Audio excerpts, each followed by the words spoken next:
$70. Doesn't this nice weather kind of get under your skin, Johnny? Who's that? Make you want to be sitting in a boat on Lake Mojave, hauling in 5- and 6-pound bass? Maybe a really big one? Buster. That's right, Buster Faber. Where are you? Where are you coming from? Right here at Lake Mojave Resort. And, Johnny, I've just picked up a new spinning rod and reel that I think you ought to give a workout. Oh, you dog. You know I have to work for a living, and, brother, I mean work. Isn't it pretty hard, huh? Too hard.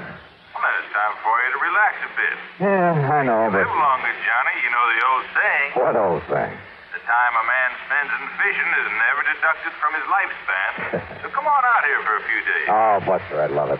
And if there was some insurance problem that I could use as an excuse, Buster, is there? Well, yeah. You mean there's something involving insurance that I ought to look into? Yeah. Then give it to me quick. Well, it's not the sort of thing I could very well explain over the phone. But unless I know what it is, what company's involved. But it could turn out to be something pretty important. And purely incidentally, the fish are biting like mad. That's right. Okay, Buster, what am I waiting for?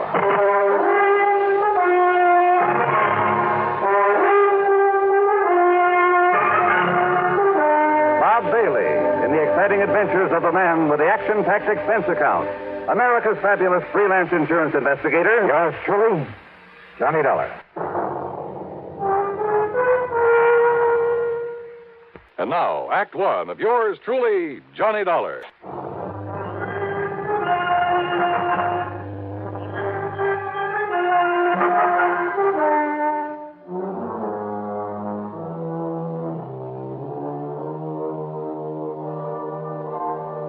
Expense account submitted by Special Investigator Johnny Dollar. To the Greater Southwest Insurance Company, Los Angeles office, attention Mr. Royal J. Harkin. Following is an account of expenses incurred during my investigation of the Frantic Fisherman matter.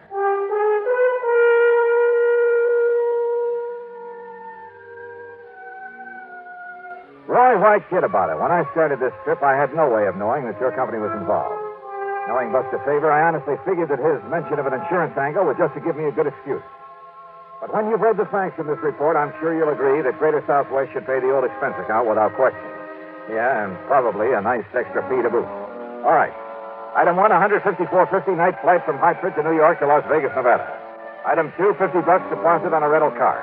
I headed south and east to Lake Mojave Resort.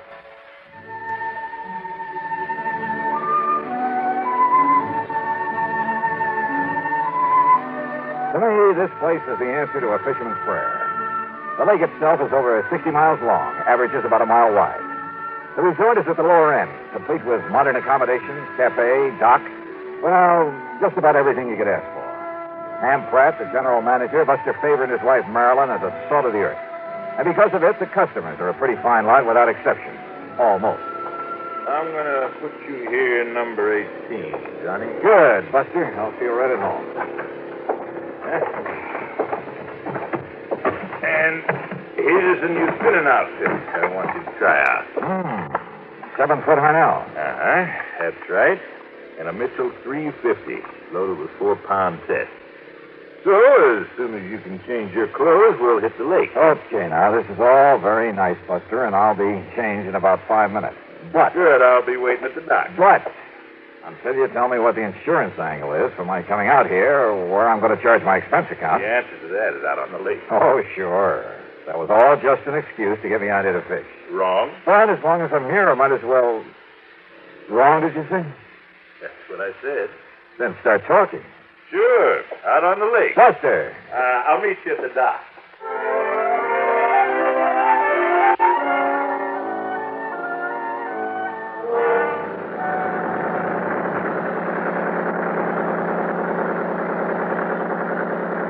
The big 35 on Buster's boat moved us up the lake at an easy 30 knots. The day was clear, the weather warm. I could hardly wait to break out the tackle and get started. But Buster carefully passed up half a dozen holes where I knew there were fish. Instead, we kept going 5 or 6 miles up beyond the power line crossing. And then finally we nosed into a long, narrow, L-shaped cove. It extended back from the main body of the lake a couple of 100 yards with flat, rocky walls on either side. At the end, it angled off to the left for perhaps 100 feet. I knew there was a very deep hole there, but as we idled in toward it, I noticed another boat back there. And the man in it seemed to be using a mighty strange fishing technique. He had a long, heavy saltwater rod in his stand, and from the bend in the tip of it. Now, how about that? Somebody feed us into this spot. We'll swing around and... Oh, fine. I guess that wire's jogged loose again. But Buster, that man fishing down there at the end. Don't let him notice, but keep an eye on him, Johnny. You know him? No, I can't say that I do. His name is Otis Hellman. Came over here from Los Angeles. Did you see the way he was beating up the water with that rig he's using? Yeah, I wondered about that rig. But he stopped the minute we rode into sight. Could you see what he had on the end of his line? No. He let it drop down in his boat. We'll just have to wait until he gets back to the dock. There we are. Well, now, as long as this boat's taken, why don't we try a big basin up above? Yeah, sure.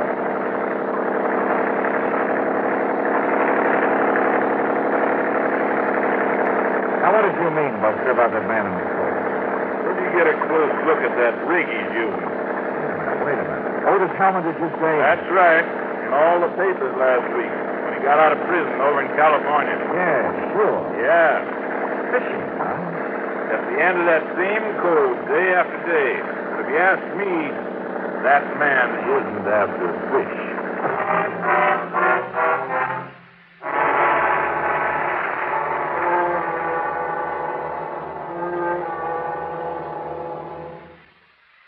Act Two of yours truly, Johnny Dollar, in a moment. And now, Act Two of yours truly, Johnny Dollar. And the Frantic Fisherman matter.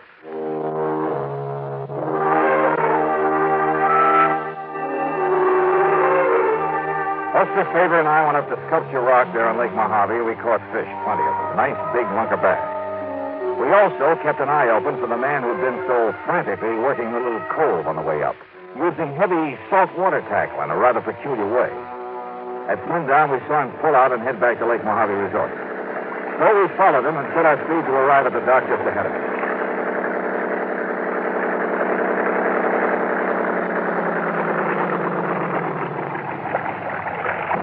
Well, here we are, Johnny. Back home same day. Yeah. Size up, Jim. Take care of these fish for us.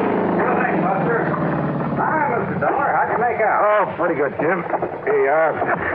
Hey, you meant it all right. Evening, Mr. Hellman. How'd you do today? Nothing, Mr. Faber. Not a thing. Oh? Where were you fishing?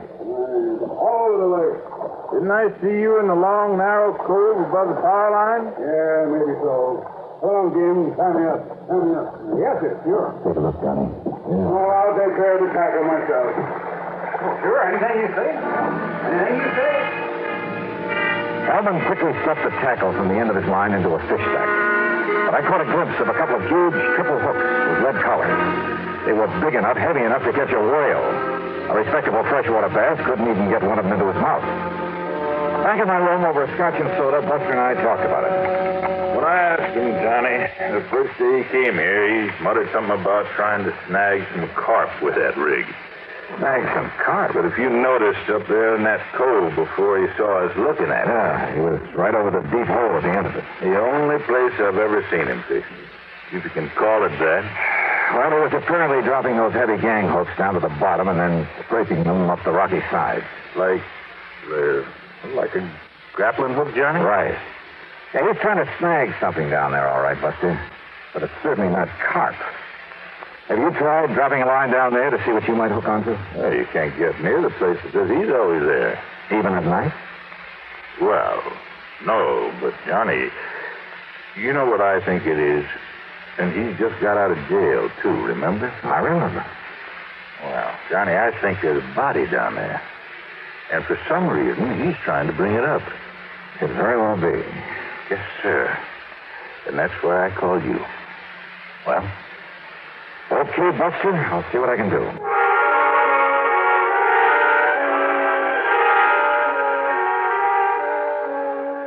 Buster had said that Hellman came here from Los Angeles. Well, there was a man in L.A. who was a veritable fount of information. Roy J. Harkins at Greater Southwest Insurance. It was evening now, so I put in a call to his home. That's item 385 cents, and he had plenty for me. Of course I know who Otis Hellman is, Johnny.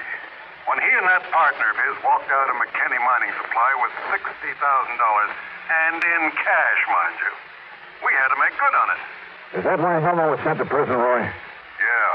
For complicity in that job, though, I believe his partner was the one who really did it. Who was the partner? Another old prospector named Oscar Kirkman. Kirkman. Is he still in jail? Oh, he disappeared, Johnny. Just before he was to go to trial. And the money? Not a penny of it was ever found. So if you have any ideas about how and where you might recover it... Sorry, Roy. But if you're interested in Kirkman's body, I might be able to find that for you. What? Or what's left of it. And yet, how can I be sure? I mean that it was a body that Hellman was trying to locate up there in that deep little cove. Well, there was only one way to find out, and I needed some special equipment for it. So early the next morning, I climbed into my rental car. Try Shelby Sporting Goods up in Las Vegas, Johnny. That's the closest place you know, huh? I'm afraid so. Okay, then, here I go. Ordinarily, there'd be a dozen folks around here who could loan it to you, but most of the people right now are either fishermen or water skiers. Hey, incidentally, did Hellman go out on his boat this morning? No, Johnny, and listen. Yeah? Maybe my imagination is working overtime, but listen. Yeah? Hellman had breakfast brewed early over in the cafe. Then he sat by the window where he could look over at your room. He must have drunk a dozen cups of coffee sitting there, but he didn't budge until you came out. Oh? When you did, when you went over for breakfast, he sort of casually walked down to the boathouse. Only it was a little too casual. And he just stood around down there, still keeping an eye on you. Well, I don't like it. Somebody must have told him who I am. No, not one of the help, Johnny. I warned him not to before you arrived. Well, I don't think any of the guests know. Just the same, I think Hellman's suspicious of you. And Johnny? Oh, stop worrying about me. Just the same, Just Johnny. keep an eye on him. I'll see you when I get back from Las Vegas.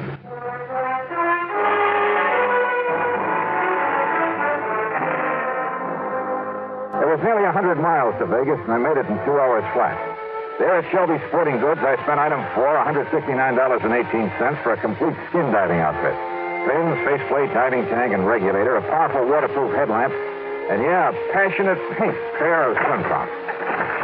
There you are, partner. You going to do your skin diving over Lake Mead? Down at Mojave. Well, last time I outfitted a man for down there was a couple of years ago. A man called himself a miner, a prospector. Oh? Yeah, rented $150 worth of stuff to him and never got it back. Hey, wait a minute. You know what his name was?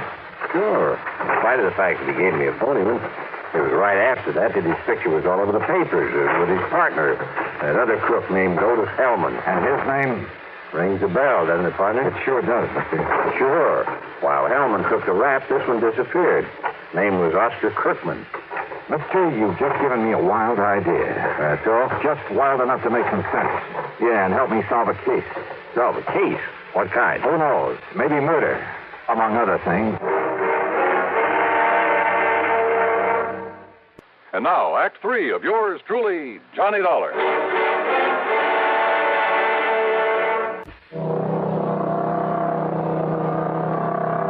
On the drive down to Lake Mojave Resort, I stopped in Boulder City at the office of the National Park Commission. There I got hold of a topographical map of the whole area before Lake Mojave was filled up by data sand. Then, back in my room at the resort, I went over it very carefully.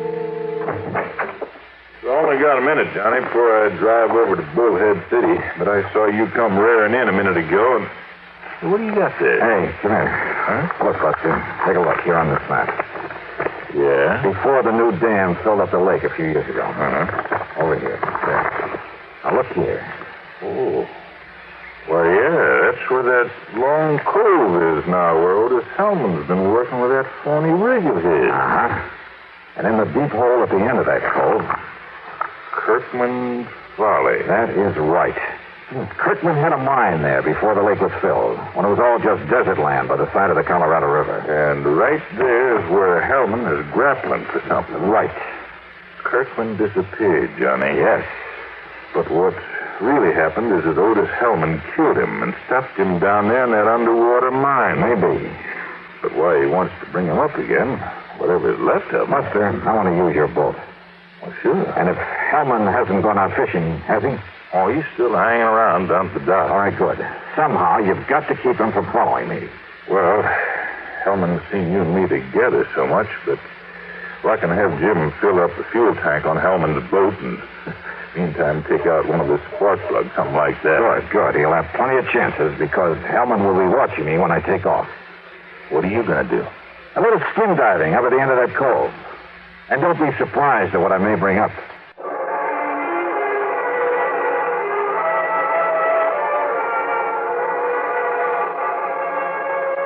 Hellman was still at the dock, and I thought he kept his eyes only on me as I piled the skin diving stuff into Buster's boat. Meantime, Jim went through the motions of fueling up his motor.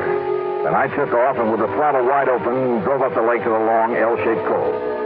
At the end of it, where the deep hole was, I tied up to an overhanging rock, put on swim trunks, faceplate, slippers, and tank, and gently let myself over the side.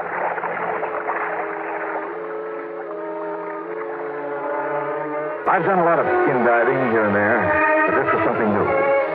The bright desert sunlight from above filtered through the clear, cool water and blended almost eerily the colors of the rocks in the narrow canyon that made this little cove, where the tremendous forces of nature over millions of years had stood up in the very face of the earth, had melted, then cooled and crushed and twisted the rocks into strange and wonderful shapes. And the fish, bass and crappie and bluegill, even a lazy old carp, they watched me without fear as I glided down beside them, moved gently aside, then followed them.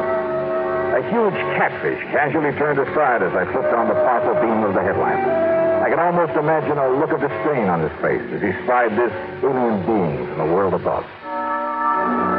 And then I found what I was looking for. The entrance to the old Kirkman mine, carefully boarded up. But I managed to pry one of the boards loose. And I found a package wrapped in heavy plastic with a heavy coating of wax. But I could see the color of money inside. I swam back up to the surface with it, to the shadow I thought was such a boat. Tossing off my gear, I flung it and the package into the boat and grabbed the dummy. Don't bother about coming aboard, Mr. Dollar. Wow. Mr. Help. I convinced Jim that he should replace the spark plug in my motor that you had him removed. Well, good for you. You saved me a lot of trouble, Dollars, locating and recovering the money for me. Now that I have it... Look, if you'll aim that thing the other way... Did you also find the remains of Oscar Kirkman down there? Now, listen, Hellman. Well, it don't matter. After I've killed you, you're going to join him down there with his anchor tied to your feet. Thanks again, Mr. Oh, no, you... I kicked with all I had and overturned the boat. As he entered the water, Hellman fired again. A concussion hit his throat, but he dropped the gun, and with the help of the fins of my feet, I was able to turn him, to grab him around the neck and drag him down. I had taken a deep breath before capsizing his boat, and he was an older man than I. But it seemed like hours before he finally quit struggling, and with my lungs almost bursting, I carried him back up to the surface. He was still alive, but harmless.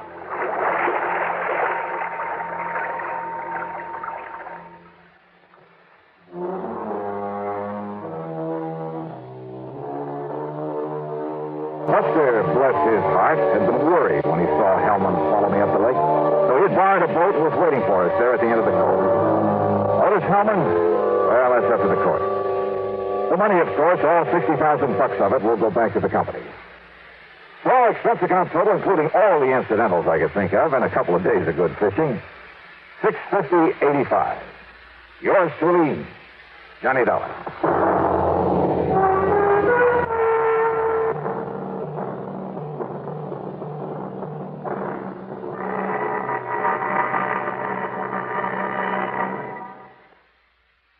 Here's our star to tell you about next week's story. Next week, a call from an old friend.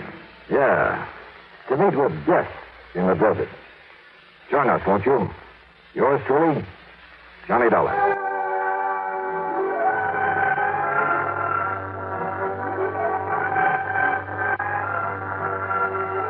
Yours truly, Johnny Dollar, starring Bob Bailey, originates in Hollywood and is written, produced, and directed by Jack Johnstone. Heard in our cast were Barney Phillips, Sam Edwards, Bartlett Robinson,